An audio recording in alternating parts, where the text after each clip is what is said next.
Assalamualaikum warahmatullahi wabarakatuh. Alhamdulillah wassalatu wassalamu ala Rasulillah Muhammad ibn Abdullah wa ala alihi wa sahbihi wa man walah wa ba'd. Faya ibadallah usi nafsi wa iyyakum bitaqwallah faqad fazal muttaqun fala tamutunna illa wa antum muslimun. Faqala ta'ala ya ayyuhalladzina amanu taqullaha haqqa tuqatih wa la tamutunna illa wa antum muslimun. Keluargaku sekalian yang terhimpun di dalam Pertagas, Pertamina Gas, kita mengawali dengan bermohon kepada Allah semoga siapapun yang berada di ruangan ini atau terhubung dalam kajian ini, semoga senantiasa dijaga, diberkahi, dan dilindungi dalam kebaikan oleh Allah Subhanahu wa Ta'ala. Kita doakan yang bertugas di luar kota. Tadi saya dengar info juga Pak Direktur sedang di Semarang. Semoga giatnya dimudahkan oleh Allah dan semoga diberikan keberkahan. Ada satu bagian yang penting amanat Nabi di hadis Muslim pada satu sifat kepemimpinan. Bahwa di antara sifat pemimpin dan yang dipimpin itu harus selalu membangun kekompakan dengan nilai cinta dan doa. Ini yang sering dilupakan. Nabi pernah menyampaikan dan penyampaian ini, hadis ini didokumentasikan oleh Imam Muslim dalam satu kalimat yang singkat, padat tapi mengikat. Khiyaru a'immatikum man tuhibbunahu wa yuhibbunakum. Pemimpin yang baik itu adalah pemimpin yang kalian mencintainya dan ia pun mencintai kalian. Nah, membangun cinta itu salah satu jembatannya dengan doa. Oleh karena itu, di antara doa yang dianjurkan saat Anda memulai pekerjaan, itu bukan hanya untuk pribadi, lancarkan pekerjaan saya, tapi juga sehatkan pimpinan saya, pimpinan mendoakan sehatkan anggota saya, sehingga semua itu melahirkan sifat harmoni yang memberikan kenyamanan dan kebahagiaan dalam bertugas. Nah, izinkan saya mengawali dengan itu dulu, karena itu di antara sunnah yang seringkali terlupakan. Sehingga bekerja itu lebih banyak dilakukan dengan tekanan menyelesaikan tugas dibandingkan dengan rasa cinta untuk bisa memberikan nilai ibadah di dalamnya. Yang kedua, semoga sholat kita diterima oleh Allah Subhanahu wa Ta'ala. Nah, yang kedua ini tidak cukup dengan amin. Kita harus tahu dulu standar penerimaan itu seperti apa. Dan yang kedua, kenapa harus sholat? Ini poin pokoknya. Mengapa sih umat Islam itu cukup hanya misalnya dengan bersyahadat saja dipandang sudah berislam, lalu berbuat baik? Kenapa mesti ada sholat? Kenapa bahkan yang pokok sampai 5 waktunya? Dan jumlah rakaatnya pun diatur sedemikian rupa, sampai teknisnya pun dijelaskan dengan rinci. Saking rincinya, bila ada yang menyimpang dari rincian itu, maka dianggap sholatnya tidak sah dan mesti diulang. Shallu kama ra'aitumuni usalli. Sholatlah kalian seperti kalian persis melihat aku menunaikan sholat. Dan dalam sholat inilah kemudian ada sanad yang tersambung secara ketat sampai-sampai dalam hadis Muslim nomor hadis 397.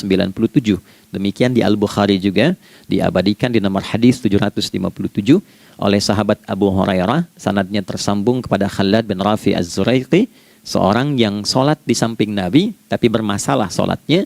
Lalu Nabi meminta beliau untuk mengulangi sholatnya. Sampai 3 kali peristiwa itu hingga beliau berkata, ya Rasulullah au kama qala alimni ma uhsinu ghairah. Ya Rasulullah, tolong ajarkan kepadaku karena aku tak punya pengetahuan lebih dibandingkan dari apa yang telah aku kerjakan. Nah, dari dasar ini melahirkan satu pertanyaan kritis ya, dan juga perlu argumentasi yang kuat secara syariah mengapa kita menunaikan ibadah salat. Baik teman-teman sekalian, karena waktu kita sangat padat ya, kita manfaatkan sebaik-baiknya. Saya mohon izin kajian kita akan lebih fokus kepada inti materi sehingga manfaatnya lebih banyak kita dapatkan. Salat satu-satunya amalan di dalam Islam yang mencakup 4 bagian pokok dalam beragama. Jadi ketika seseorang menetapkan dirinya beragama dan ciri satu nilai agama itu bernilai benar, ya, dalam nanti kalau kita mau komparasikan atau kita riset, itu ciri pokoknya ada 4.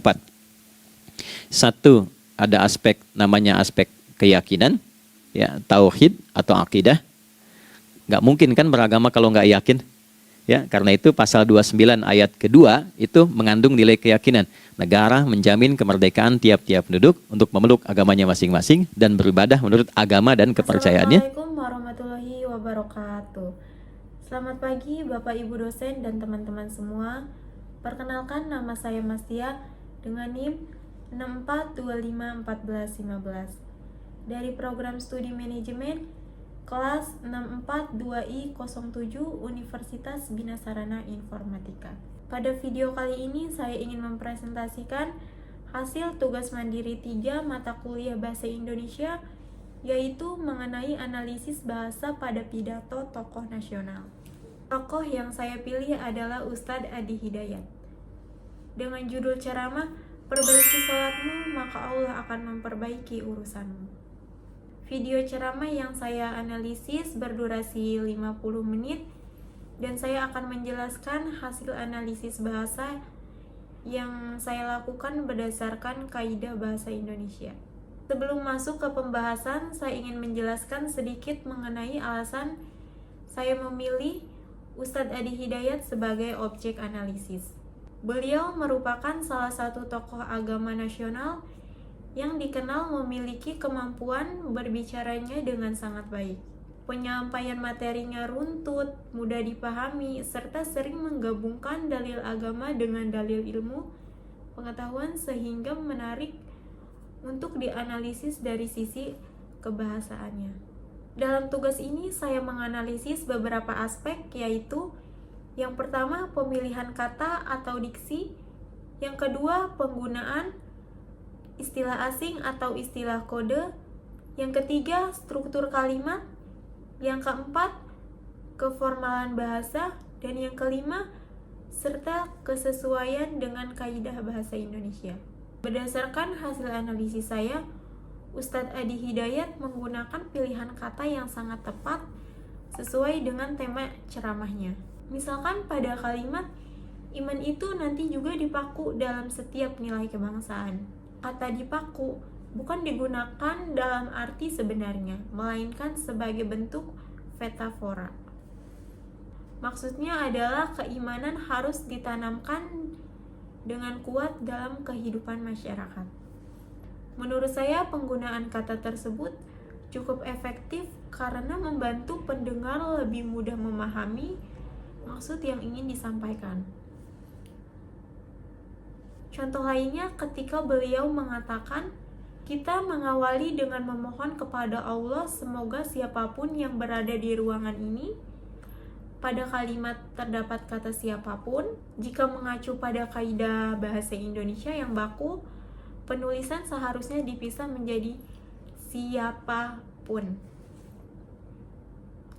Walaupun dengan bahasa lisan, hal seperti ini sering menjadi karena kecepatan pembicara dalam penulis resmi tetap harus mengikuti atur PUEBI.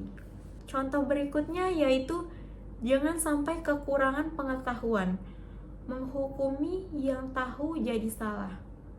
Kata menghukumi digunakan sebagai bentuk ajakan agar seseorang tidak mudah menghakimi orang lain tanpa memiliki ilmu yang cukup. Pemilihan kata yang cukup kuat dan bersifat persuasif sehingga mampu memberikan penekanan kepada pendengar. Selanjutnya mengenai penggunaan istilah asing atau alih kode. Dengan ceramah tersebut, Ustadz Adi Hidayat cukup menggunakan istilah dari bahasa Arab maupun bahasa Inggris. Contohnya adalah kata mudhari, muamalah, faj, dan juga kata planning. Menurut hasil analisis saya, penggunaan istilah-istilah tersebut masih dapat diterima karena disesuaikan dengan konteks pembahasan. Selain itu, beliau juga biasanya langsung menjelaskan arti dari istilah tersebut, sehingga pendengar tetap memahami maksudnya. Penggunaan alih kode seperti ini justru menjadi salah satu ciri khas beliau dalam menyampaikan materi. Selanjutnya mengenai struktur kalimat atau sintaksis. Pada bagian ini saya menemukan beberapa bentuk kalimat yang masih kurang efektif apabila dibandingkan dengan kaidah bahasa Indonesia baku. Contohnya adalah kalimat maka oleh karena itu. Kalimat tersebut sebenarnya mengandung penumpukan konjungsi karena kata maka dan oleh karena itu memiliki fungsi yang hampir sama. Apabila disusun melalui kaidah bahasa Indonesia, kalimat tersebut cukup menggunakan salah satu saja, misalnya oleh karena itu. Walaupun begitu, menurut saya penggunaan kata tersebut masih bisa dimaklumi, karena ceramah disampaikan secara spontan bukan berupa teks tertulis. Kemudian ada juga penggunaan pertanyaan retoris seperti apa fungsi mata. Pertanyaan tersebut sebenarnya bukan untuk dijawab oleh pendengar, tetapi digunakan untuk menarik perhatian audiens agar tetap fokus terhadap materi yang sedang disampaikan. Selanjutnya mengenai keformalan bahasa. Berdasarkan analisis saya, bahasa yang digunakan Ustadz Adi Hidayat sudah termasuk ke dalam ragam bahasa seni formal. Beliau tetap menggunakan bahasa Indonesia yang baik dan sopan, namun sesekali diselingi humor ringan agar suasana tidak terlalu kaku. Selain itu, intonasi bicara beliau juga sangat jelas. Pelafalan setiap kata terdengar tegas sehingga pendengar dapat mengikuti isi ceramah dengan mudah. Kecepatan berbicaranya memang cukup cepat, tetapi masih teratur dan mudah dipahami. Beliau juga mampu menyesuaikan gaya bahasa dengan audiens yang hadir, sehingga penyampaian materi terasa lebih komunikatif. Untuk argumentasinya, berdasarkan keseluruhan hasil analisis yang saya lakukan, menurut saya kemampuan berbahasa Ustadz Adi Hidayat sangat baik. Beliau mampu menyampaikan materi agama dengan bahasa yang mudah dipahami oleh berbagai kalangan. Selain itu, menggunakan dalil agama, beliau juga sering memberikan contoh-contoh yang berkaitan dengan ilmu, pengetahuan, maupun kehidupan sehari-hari. Hal tersebut membuat ceramah menjadi lebih menarik dan tidak membosankan. Walaupun terdapat beberapa penggunaan konjungsi yang kurang efektif ataupun beberapa kata yang kurang baku. Ketika berbicara secara spontan, hal tersebut masih sangat wajar terjadi dalam komunikasi lisan. Justru pengulangan kalimat dan pertanyaan retoris menjadi salah satu strategi beliau untuk memberikan penekanan terhadap pesan yang ingin disampaikan. Secara keseluruhan, penggunaan bahasa dalam ceramah tersebut sudah sesuai dengan kaidah bahasa Indonesia dan sangat efektif dalam menyampaikan pesan kepada masyarakat. Sebagai penutup, dapat saya simpulkan bahwa ceramah Ustadz Adi Hidayat menunjukkan penggunaan bahasa Indonesia yang sangat baik, komunikatif, dan mudah dipahami. Beliau memiliki kemampuan memilih diksi yang tepat, menggunakan istilah asing sesuai konteks, menyusun kalimat yang runtut, serta mampu membangun komunikasi yang efektif dengan pendengar. Walaupun terdapat beberapa kekurangan kecil dalam bahasa lisan, secara keseluruhan ceramah tersebut tetap sesuai dengan kaidah bahasa Indonesia dan berhasil menyampaikan pesan secara jelas. Demikian presentasi hasil analisis bahasa yang dapat saya sampaikan. Terima kasih atas perhatian Bapak Ibu dosen dan teman-teman semua. Wassalamualaikum warahmatullahi wabarakatuh.